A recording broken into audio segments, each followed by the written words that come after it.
नमस्कार साथियों, मेरे YouTube चैनल दीपक IAS PCS पे आपका स्वागत है। आज आप लोग के साथ एक नए अध्याय के शुरुआत कर रहा हूँ। आज का विषय है जिज्ञासा, जो क्लास 6 का साइंस है। मैं आज आप लोग को इसके विषय सूची से परिचित कराना चाहता हूँ।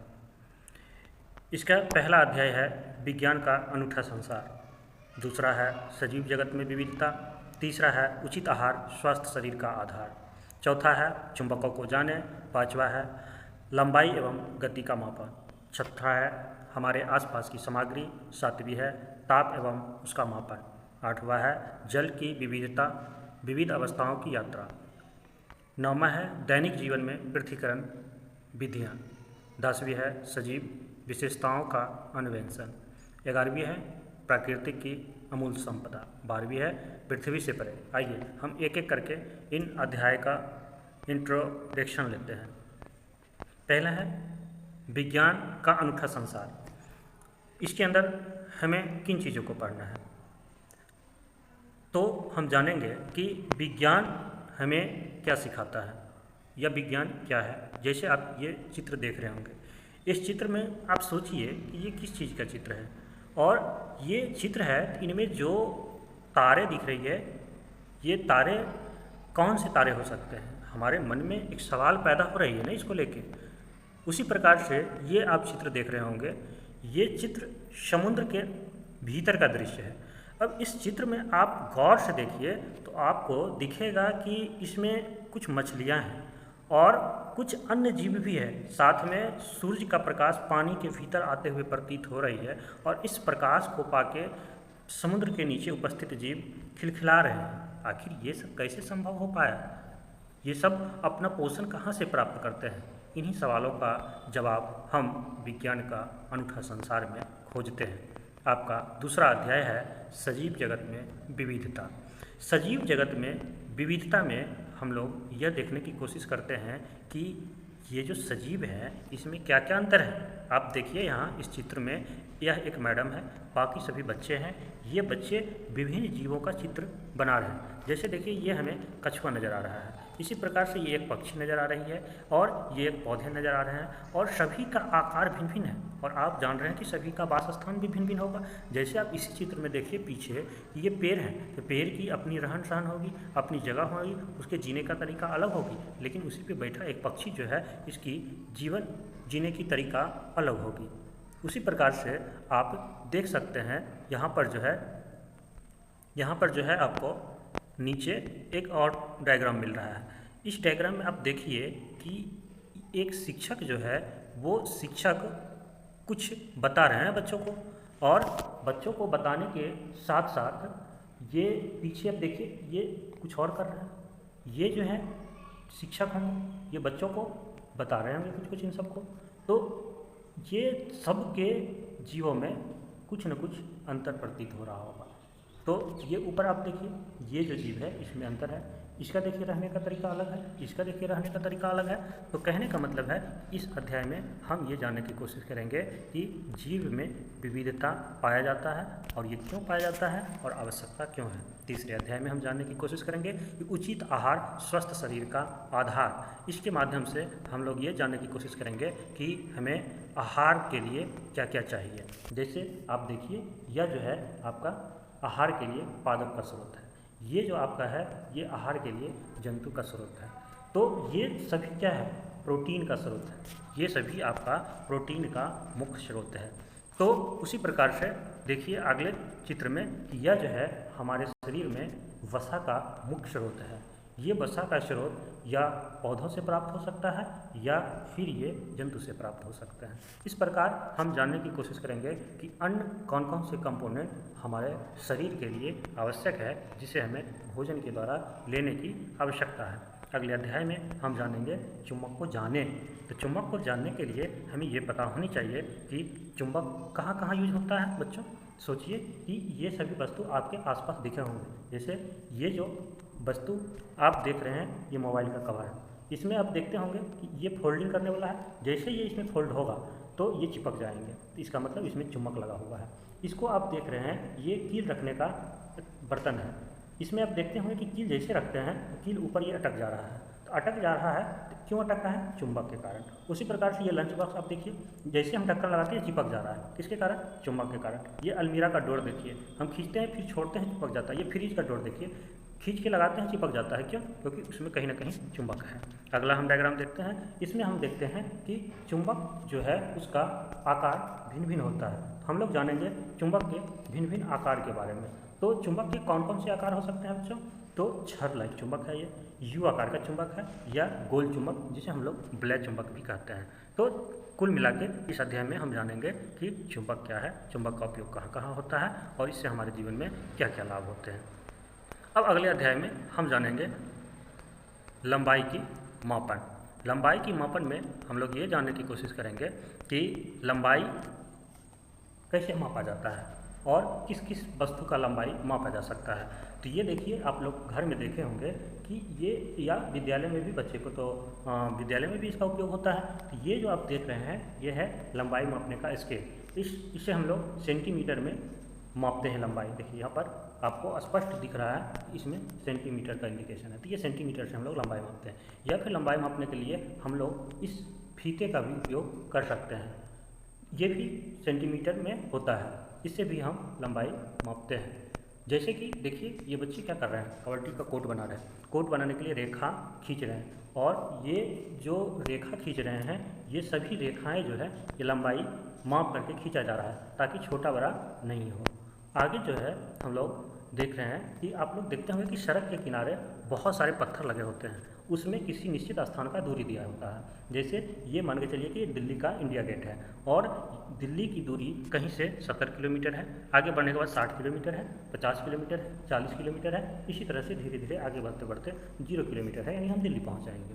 तो ये लंबाई की माप के द्वारा ही लिखा जाता है। तो आगे हमारा जो अध्याय है वो है ताप एवं उसका मापन। ताप एवं उसका मापन में हम लोग जानेंगे कि ताप क्या है। ताप क्या है? ताप को हम लोग कैसे महसूस कर सकते हैं? जैसे देखिए, आपको ये दो बच्चे दिए हुए हैं, ये बीकर हैं, ये जो बीकर हैं, इन बीकर में पानी भरा हुआ है। ये सभी बीकर में पानी भरा हुआ है, और इन बीकर में जो पानी भरा हुआ है, तो इसमें से कुछ बीकर जो है उसमें ठंडे पानी है और कुछ बीकर में गर्म पानी है। तो हम महसूस कैसे करेंगे कि किस में गर्म है और किस में ठंडा है? तो ये देखिए, बच्चे हाथ डुबोकर के ये महसूस करने की कोशिश कर रहा है कि किस में गर्म पानी है और किस में ठंडे पानी है। तो इससे हमें ताप की जानकारी मिल पाती है। आप लोग इसे ज़रूर देखे होंगे, ये डॉक्टरी थर्मामीटर है। जब हमें बुखार लगती है तो डॉक्टर आके इसके द्वारा हमारे शरीर का ताप मापते हैं। ये जो आपको दिख रहा है 37 डिग्री सेल्सियस, ये 37 डिग्री सेल्सियस हमारे शरीर का नॉर्मल तापमान होता है। जब बुखार नहीं होता है तो भी इतना दिखाता है, और बुखार होगी इससे ज़्यादा टेम्परेचर दिखाएगा। उसी प्रकार से अगले अध्याय में हम लोग जानेंगे जल की विविध अवस्थाओं की यात्रा। जल की विविध अवस्थाओं, आप बच्चों इस डायग्राम को ध्यान से देखिए। जब एक गिलास में बर्फ़ का कुछ टुकड़ा डाल देते हैं तो बर्फ़ तो अंदर होती है, लेकिन आप देखते होंगे कि गिलास के बाहर भी ये पानी आ जा रहा है। तो ये गिलास के बाहर पानी क्यों आ रहा है? सोचिए, इसका एक ही कारण है मेरे प्यारे बच्चों, कि जैसे हम गिलास के अंदर बर्फ़ डालें तो पानी जो है वातावरण में भी उपलब्ध होता है, तो वो गिलास से टकराता है, और गिलास पे जो वातावरण का पानी टकराता है वो ठंड हो जाता है, और वो ठंड होकर बर्फ़ की तरह जमने लगता है। इसलिए हमें गिलास के ऊपर पानी दिखता है। ये नहीं होता है कि अंदर का पानी बाहर आ जाए। आगे तो ये किसका परिणाम है? ये जल की अवस्थाओं का परिणाम है। अब देखिए, आपने ये देखा होगा, इसका जल की अवस्था एवं गति का परिवर्तन। इससे आपको जल की अवस्था के बारे में सारे कंसेप्ट क्लियर हो जाएंगे। जैसे आपने देखें कि ये जो पानी है ये समुद्र की पानी है।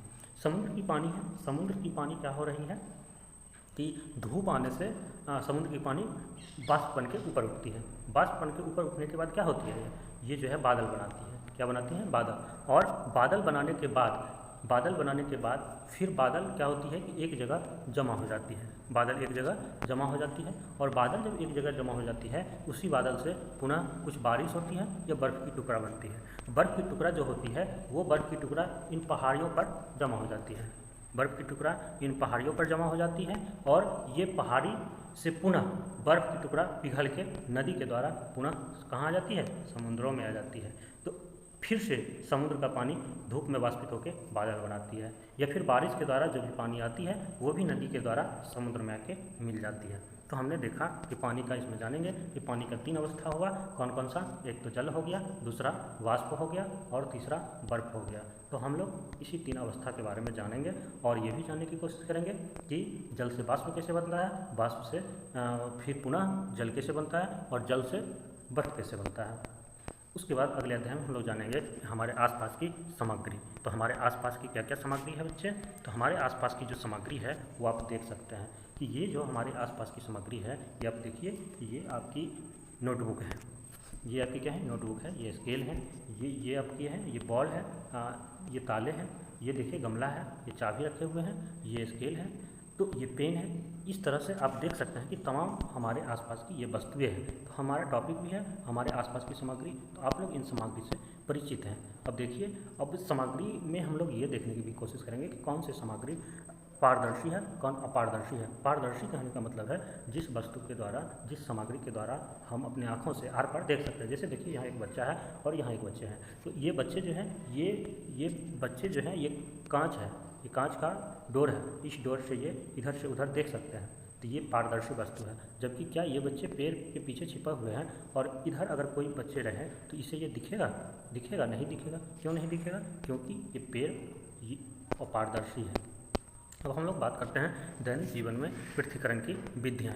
दैनिक जीवन में पृथ्वीकरण की विधियाँ क्या होती है, तो दैनिक जीवन पृथ्वीकरण का मतलब हुआ अलग करना। आप देख रहे होंगे ये सारे बुजुर्ग बैठे हुए हैं, ये लोग क्या कर रहे हैं, ये किसी चीज़ को, जैसे 2 चीज़ मिक्स होगा इसमें से एक चीज़ को चुन चुन के बाहर कर रहे हैं। देखिए आप स्पष्ट रूप से यहाँ पर देख सकते हैं कि ये सभी कंकर है, तो ये कंकर चुन के बाहर कर रहे हैं और जो शुद्ध वस्तु होंगे जो थाली में लास्ट में बच जाएंगे, इसका ये लोग उपयोग करेंगे। तो ये पृथ्वीकरण की विधियां हैं। अन्य विधियां भी पृथ्वीकरण की हो सकती है। जैसे देखिए ये महिला क्या कर रही है, गांव में देखे हैं ना, धान काट के आते हैं और धान काट के आने के बाद हम लोग क्या करते हैं, धान को अलग करते हैं और जो रेस्ट बचता है जिसको हम लोग पुआल बोलते हैं उसको क्या कर लेते हैं, अलग कर लेते हैं। तो इस क्रिया को क्या कहते हैं, थ्रेशरिंग कहते हैं। इस क्रिया को क्या कहते हैं बच्चों, थ्रेशरिंग कहते हैं। देखिए थ्रेशरिंग कहते हैं, तो ये थ्रेशरिंग के द्वारा भी अलग किया जा सकता है। तो इसके अन्य और भी विधियां हो सकती है जिसकी चर्चा हम लोग जब इसका अध्याय पढ़ेंगे तब जानेंगे। जैसे एक और विधियां है, इसका नाम है ओसाई, जो आप लोग गांव में देखते होंगे